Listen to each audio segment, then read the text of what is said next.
Alright, this video is for the bilateral shoulders. You're going to start off with the weights at about between the belly button and the rib cage. So just above your belly button, just below your rib cage, right here is the height that you should be pulling from. You start off with the good shoulder. You're going to turn 90 degrees towards the good shoulder from the exact point of origin. So you're going to be facing 90 degrees to the left if you're on the left shoulder, 90 degrees to the right if you're on the right shoulder. You're going to lock your elbow, lock your wrist so it's a straight line, but you're going to keep your shoulders, your hips, and your ankles in line in a plane like you're standing in a sheet of glass. What you're going to do is you're going to hold your body still and pull with your back of your hand here all the way across through an arc and end up back above and behind your head. If the line, because of your body shape, hits you in the neck, you can angle your body slightly to the right. So go 10 degrees, 15 degrees to the right, and the line won't hit your chin or your chest or your neck anymore like this. It gives you a little more space.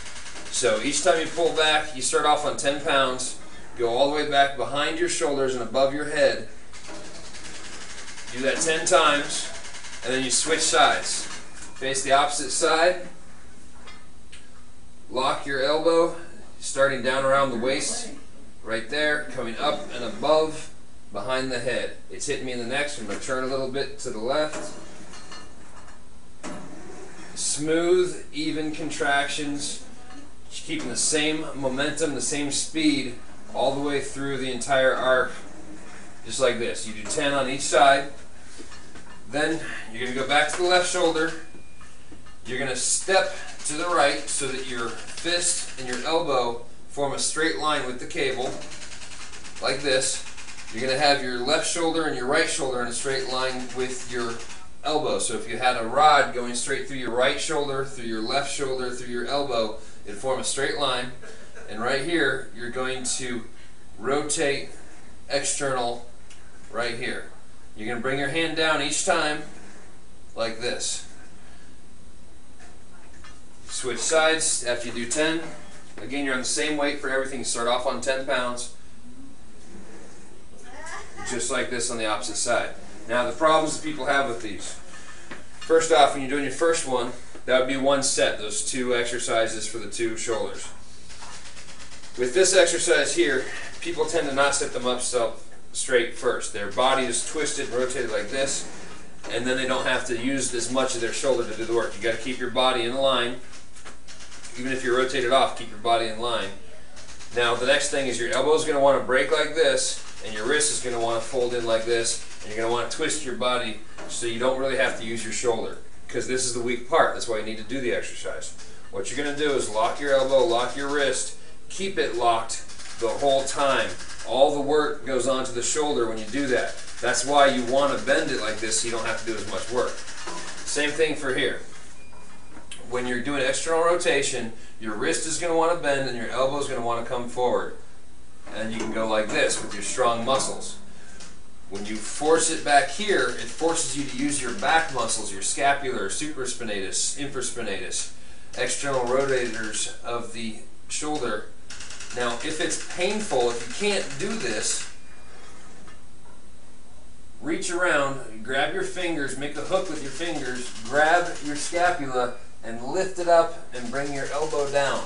That'll flare your scapula out like this and make room for your tendons back there so that it doesn't hurt as much.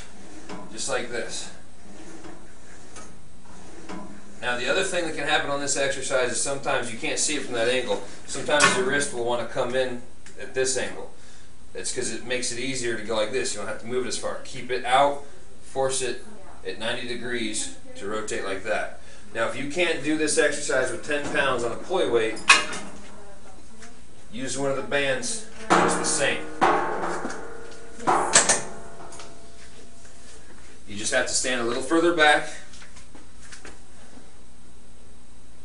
It's just like this, just the same. It's less resistance. Same there, same here. External rotation, like that. You do one set of 10 for all 4 exercises for both shoulders. Then you do another set and another set. You do 3 sets of 10. When you can do 3 sets of 10, you go to this 3 sets of 15. When you can do 3 sets of 15, you go to 3 sets of 20.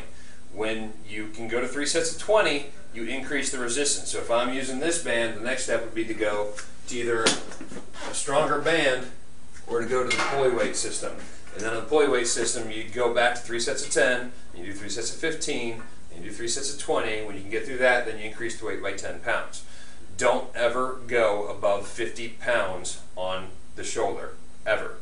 No matter how strong you do, just do more repetitions. If you can do 3 sets of 20 at 50 pounds, do the exercise more often in the day. Don't increase the weight, don't increase the repetition. You'll strain or sprain or cause serious damage.